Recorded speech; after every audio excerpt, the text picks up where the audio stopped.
All right, man. Torture Talk. Like, share, subscribe to the page. I'm back.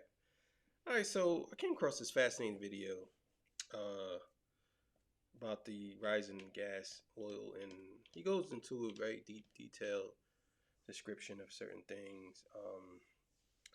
I think this is a fascinating watch. I'm gonna watch it, and I'm gonna give my thoughts on as I go along through. Some things I know, some things I don't know. And that's what we're here for. We're here to learn and to see what's really good. So, let me see if I can change the color of this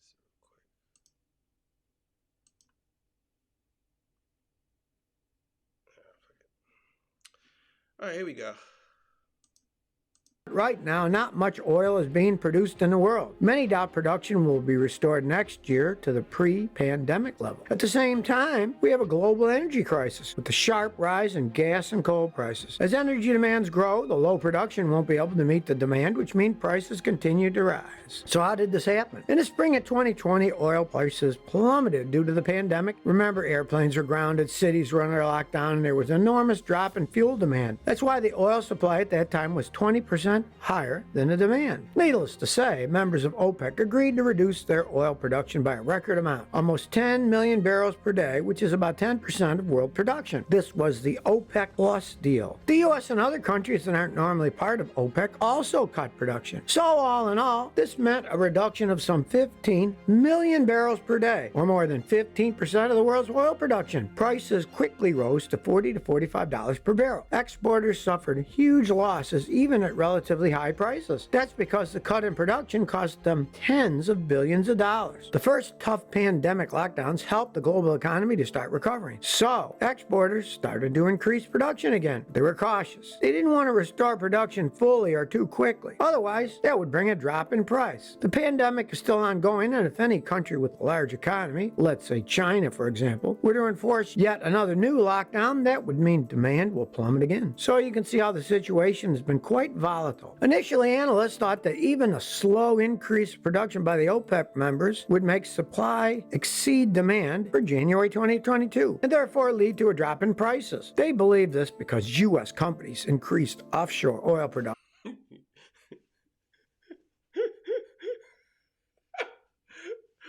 threw that in there quick, boy. That nigga said they agreed to this because U.S. companies. Oh man, let's go. Let's see what else he talking about. This is funny. It's not funny, but this is very interesting.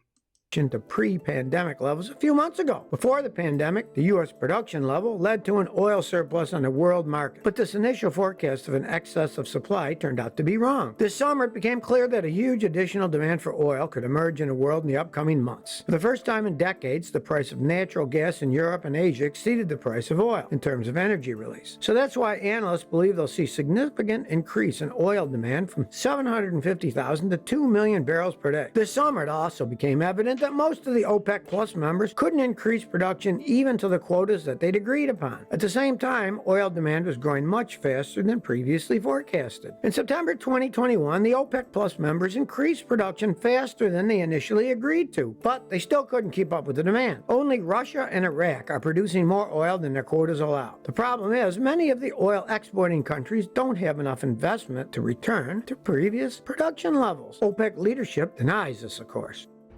Some people speculate that maybe they're just not reinvesting in oil production at pre-pandemic levels, since the global economy is transitioning to green energy. They point to the fact that even the largest private oil companies in the world have been investing in renewable energy in addition to future oil expansion. Recently, British Petroleum has been gambling big on a fast transition from oil to renewables. That's because all major oil players are facing lots of pressure from government regulators and investors to develop cleaner energy and divest from fossil fuels, since it's the primary source of greenhouse gas emissions that cause global warming. So BP has been gambling to transition faster than its peers. BP proposed to cut oil production.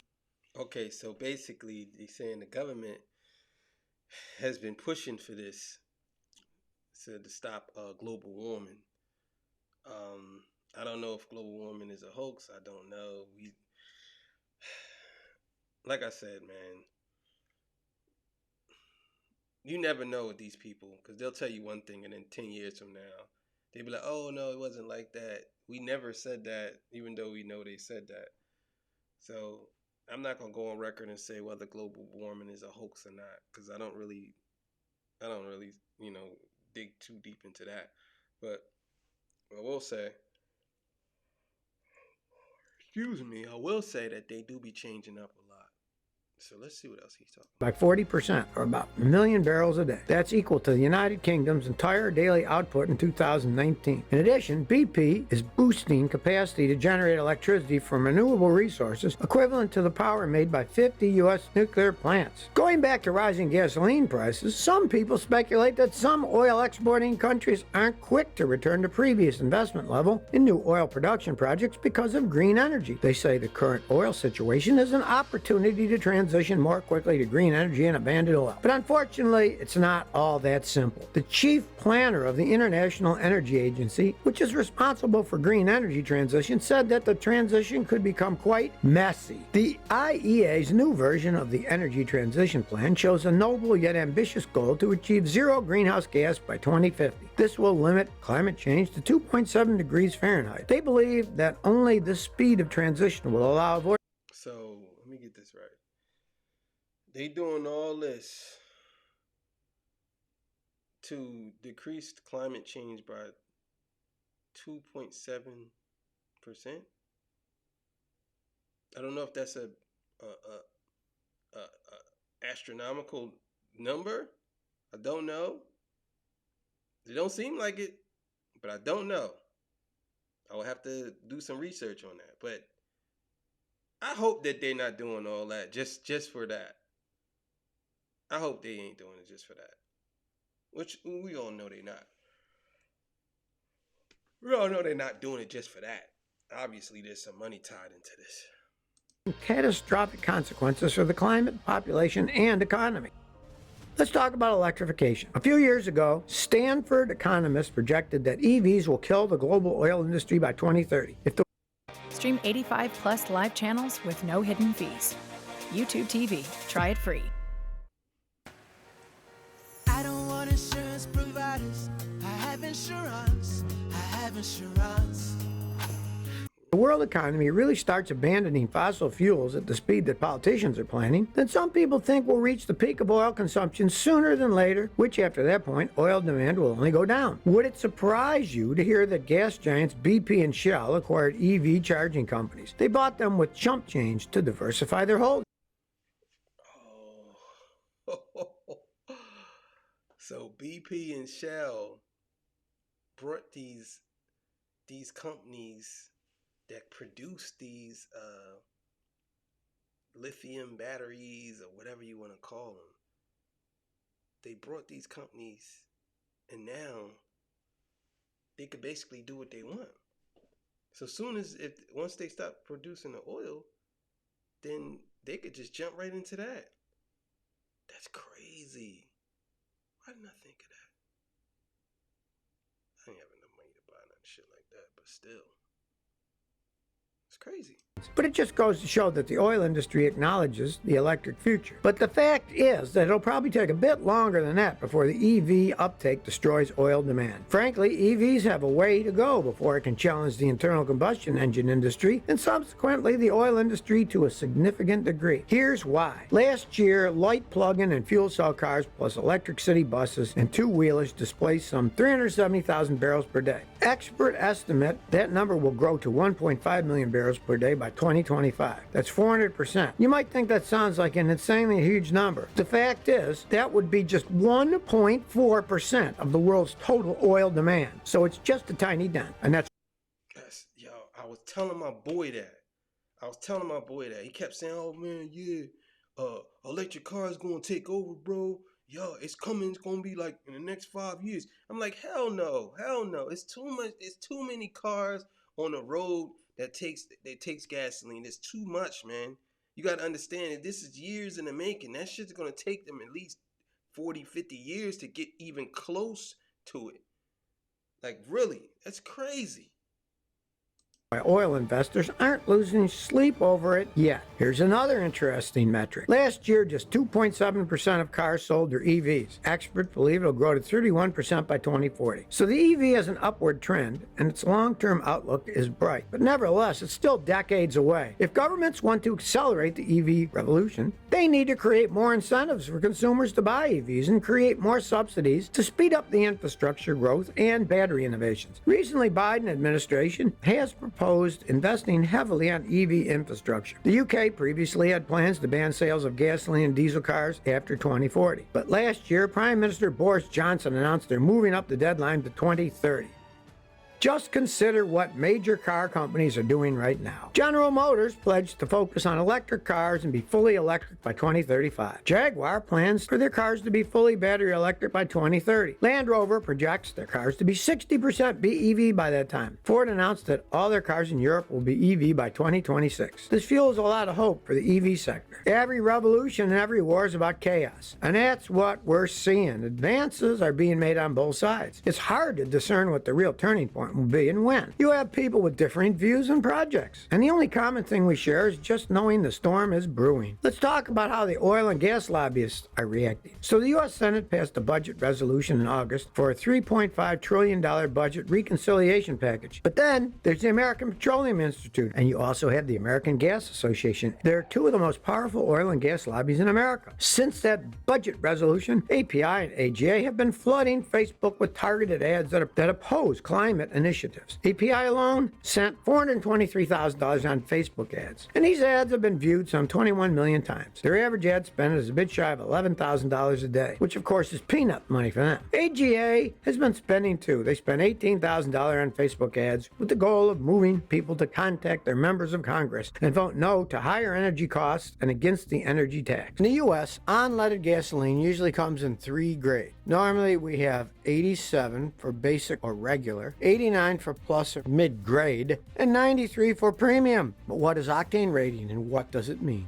Octane rating refers to how resistant a fuel is to combustion by pressure. The higher the octane rating, the more compression the fuel can withstand before it ignites. Higher octane fuels are often required or recommended for engines that use a higher compression ratio and or use supercharging or turbocharging to force more air into the engine. Increasing pressure in the cylinder allows an engine to extract more mechanical energy from a given air-fuel mixture, but requires higher octane fuel to keep the mixture from pre-detonating. Octane rating does not relate directly to the power output. It has nothing to do with the energy contained per liter or per kilogram of fuel. Fuels with a higher octane rating are used in higher compression engines that potentially yield higher power, but such higher power comes from higher compression of the engine, not necessarily from the gasoline. Do you know why the octane numbers at gas stations in the U.S. differ from those in Europe? Europe has 95 and 99. Does this mean that Europe uses higher octane?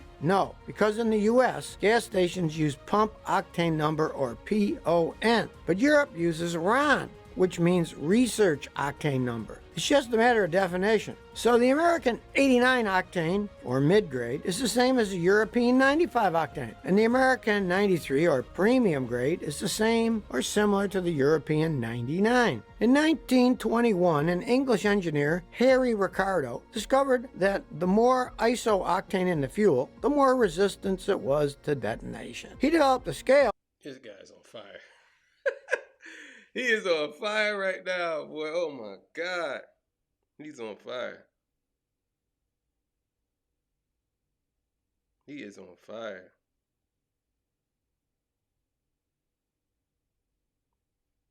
He is on fire right now, I swear. On fire.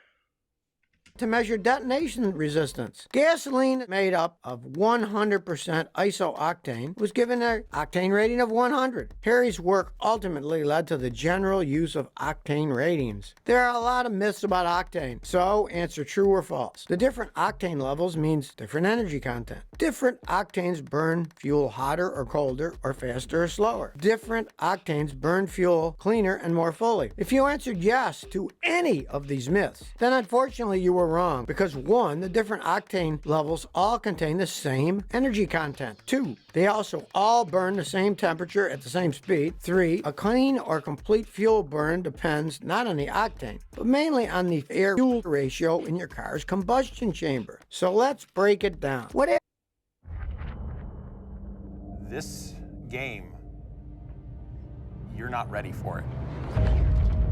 What happens if your car requires high-octane gas, but you fill it with low-octane instead? Nowadays, modern cars have electronic control units, ECUs, that can adjust engine timing and performance to operate even with lower-octane fuel. So your car will drive, but engine power and fuel economy will still suffer. Frequent use of fuel with octane lower than what your car needs can lead to poor engine performance and eventually damage both the engine and the emission control system. Here's why. Ignore the ECU for a minute. In general, using lower octane gas in a high octane gas car means that under high pressure, gasoline will ignite spontaneously and earlier than it should. And what is called detonation, that is thermal shock, will occur. This is a spontaneous, uncontrolled ignition of fuel in the engine. Detonation leads to a sharp rise in temperature and even to a possible explosion. Will your engine survive the detonation? And how do you know if or when it's happening? Simple. You hear a knock sound from the engine when a detonation occurs. This knock is created by pressure waves that occur during the rapid combustion of the mixture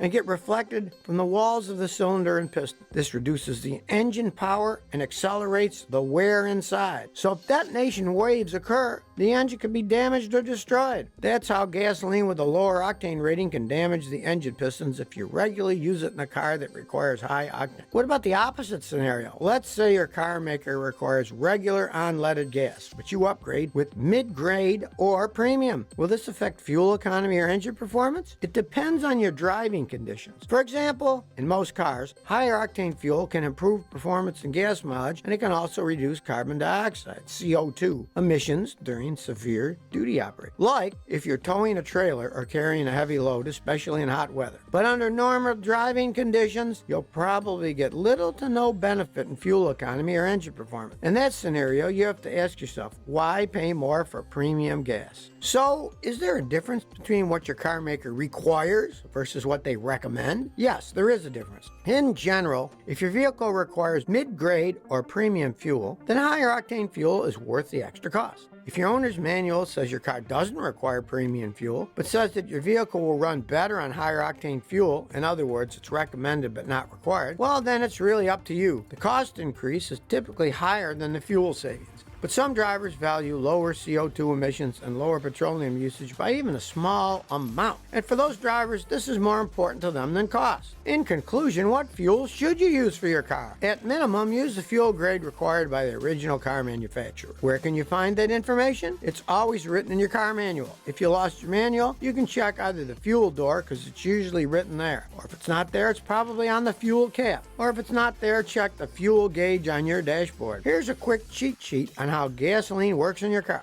So you get to the pump, you fuel your car. The gas goes straight to the gas tank. Well, inside the tank is a fuel pump. It pumps the gas into your car's fuel line. The fuel filter filters out debris in the gas. Next, the fuel injector sprays gas into the piston cylinder. The gas gets processed in the engine, typically in a 4-stroke cycle. First, air gets sucked into the cylinder. The air and fuel mix as the piston moves downward in the cylinder. As the piston moves back up, it compresses the air and fuel mixture. Then the spark plug ignites the compressed air and fuel. This causes a combustion reaction. The liquid gas gets converted into exhaust gas, which forces the piston back down. The exhaust valves open. The exhaust gases leave the cylinder, travel through the exhaust pipe, through the catalytic converter, which reduces the pollutants into less toxic substances like carbon dioxide, nitrogen, and water. And then the gases pass through the muffler and into the air. Then there's gas additives. They can work to increase the octane rating of gas, inhibit corrosion, lubricate, and allow higher compression ratio for greater efficiency and power. However, some additives are harmful and are regulated or banned in some countries. Oftentimes, gas retailers treat the gas they buy with specific additives. Ever hear of top-tier detergent gasoline? In 2004, top-tier gasoline was developed to go beyond the minimum standard for detergent additives to better protect engines from carbon buildup and deposits on the intake valves. Nowadays, engines have become far more precise, operating under tighter tolerances and higher compression ratios with cleaner emissions and improved fuel economy. And that's why many big automakers, Audi, BMW, Fiat Chrysler automobiles, General Motors, Honda, Mercedes-Benz, Toyota, and Volkswagens support top-tier gas. Top-tier fuel must maintain levels of detergent additives that result in a higher standard of engine cleanliness and performance as compared to the EPA minimum requirement. Also, it can't contain metal additives. Let's talk about ethanol. Ethanol is an alternative alcohol fuel. It's made from plant materials like corn and sugar. In fact, did you know that much of the corn grown in the U.S. isn't eaten, popped, or creamed? Some of it is turned into ethanol. I have a challenge for all of you. Go to every computer in your house, your mom's, your dad's, your sister, your brother's computer, and install Honey. Wait, Mom, before you check out, do you have Honey installed?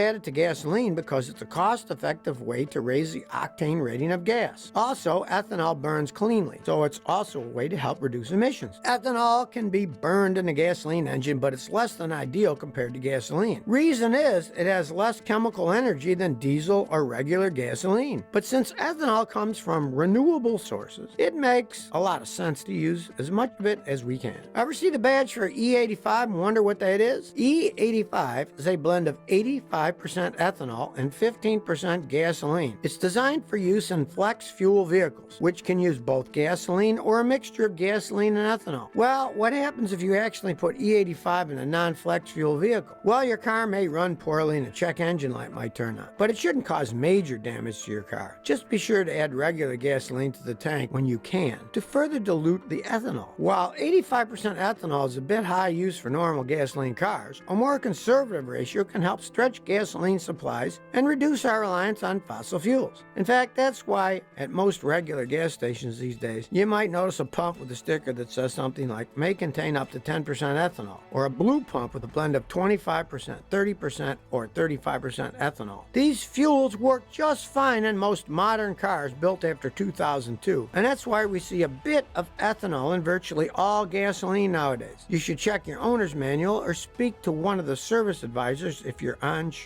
If you're circling around the block to find the cheapest gas station, it can get very irritating. But did you know that there are apps you can download on your smartphone that help you find the cheapest gas stations near you? Apps like Gas Buddy, Waze, and Gas Guru. They say sometimes it can end up saving you up to 30 cents a gallon. The reason is, apps like these constantly update gas prices in real time. You can even get notifications on your phone for deals. With rising gas pricing, most people are starting to use these types of apps. In fact, on March 7th, there was so much user traffic on Gas Buddy that it was inaccessible on and off that entire day. And another app, Gas Guru, gives you information straight from the oil price information service. It even lets you search by fuel grade and amenities too. Now, if you're on the road and don't care to download any of these apps, here's a good rule of thumb. Avoid gas stations just off the highway exit or in the middle of a major city. Gas stations located in those areas generally have higher prices. It's also a great idea to consider reward cards. For example, Gas Buddy offers a free gas card that can save you up to 25 cents a gallon at most gas stations across the country. Retailers like Walmart, Kroger, Safeway, Costco, BJ's, and Sam's Clubs also have competitive fuel rewards programs. And many gas stations often offer discount for cash payments as opposed to credit card payments. Wondering what day of the week is best for pumping gas? Turns out it's Monday. Gas Buddy did a study where they discovered that Mondays usually have the cheapest prices in most U.S. states. On the other hand, Wednesdays, Thursdays, and Saturdays generally mean higher prices. There are other practical tips to help you save money on gas. Let's start with the easiest one. First off, it's best to check for peak traffic hours in your area before you set off on the road. The heavier the traffic, the longer you'll sit in it. On the other hand, if you spend less time idling in traffic, you'll waste less gas too. Speaking of idling, just don't do it. At least try not to. If you need to wait for more than 1 minute, it's best to turn off your engine if it's safe to. Newer vehicles now have engines that automatically stop when the car idles for a certain period of time. Did you know that idling can cost you up to half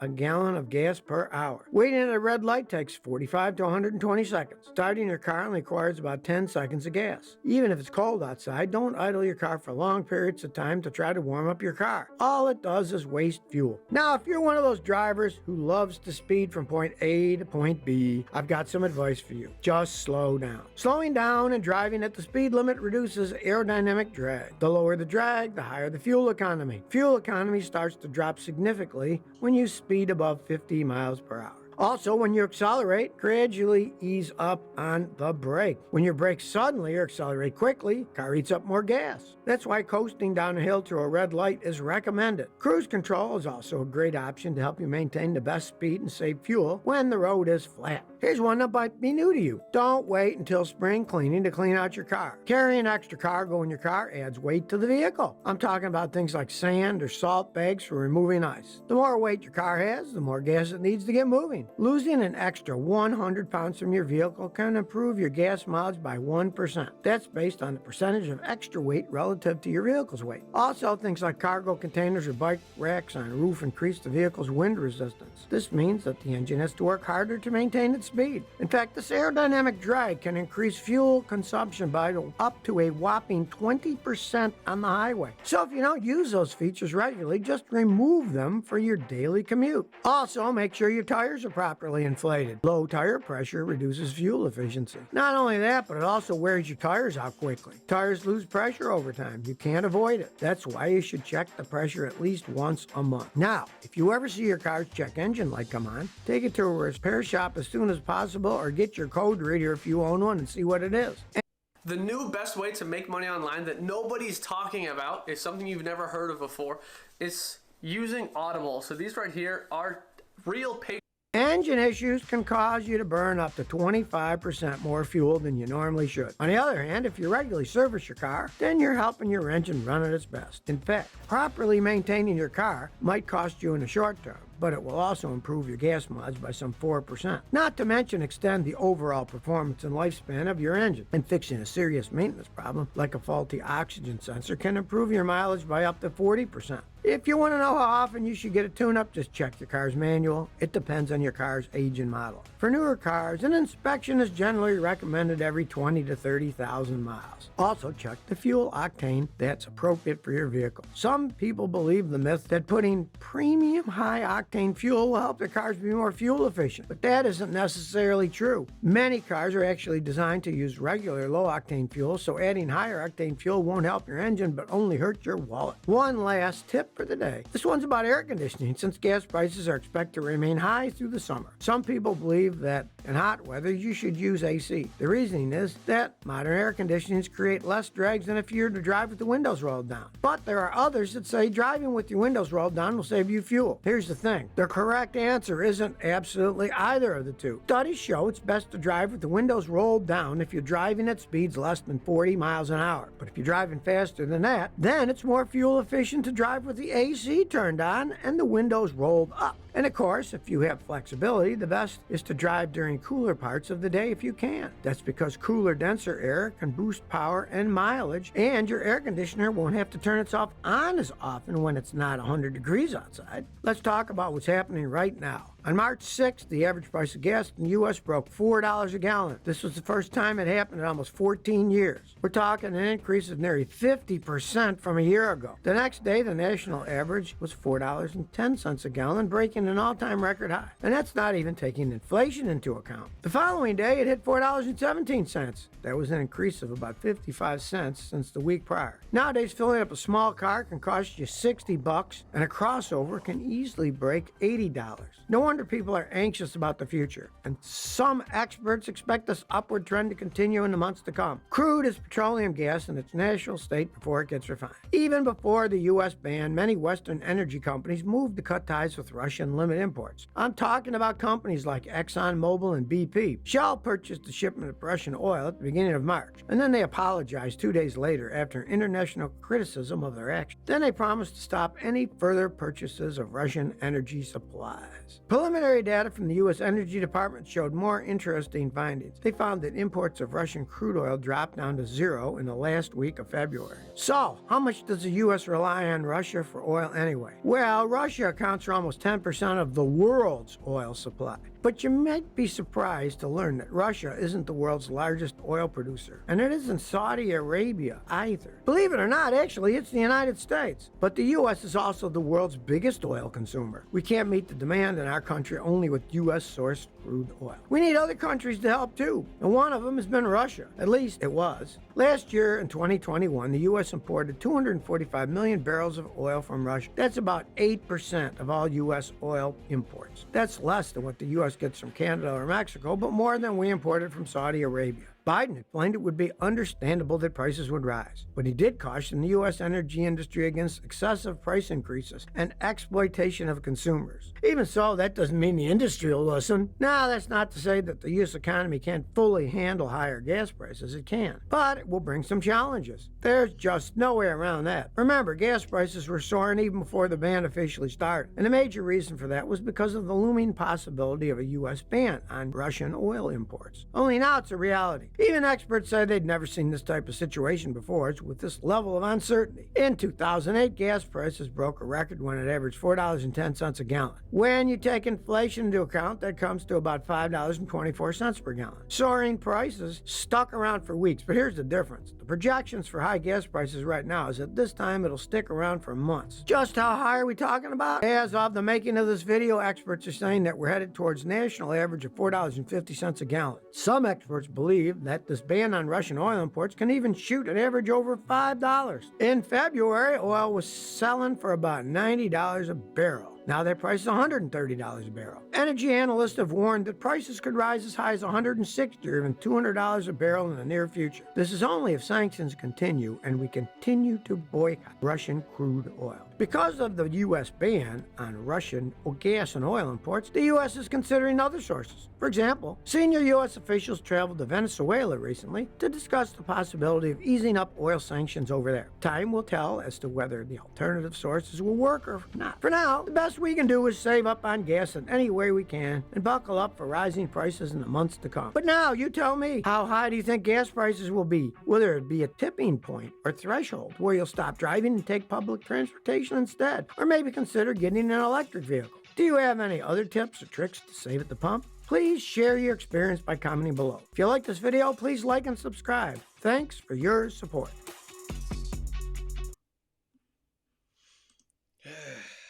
Yeah, man. That was pretty interesting video, man. Pretty interesting. Pretty interesting. He said a lot in the video. But hope y'all like it. Trying to learn some things, man. So what you thought? You know what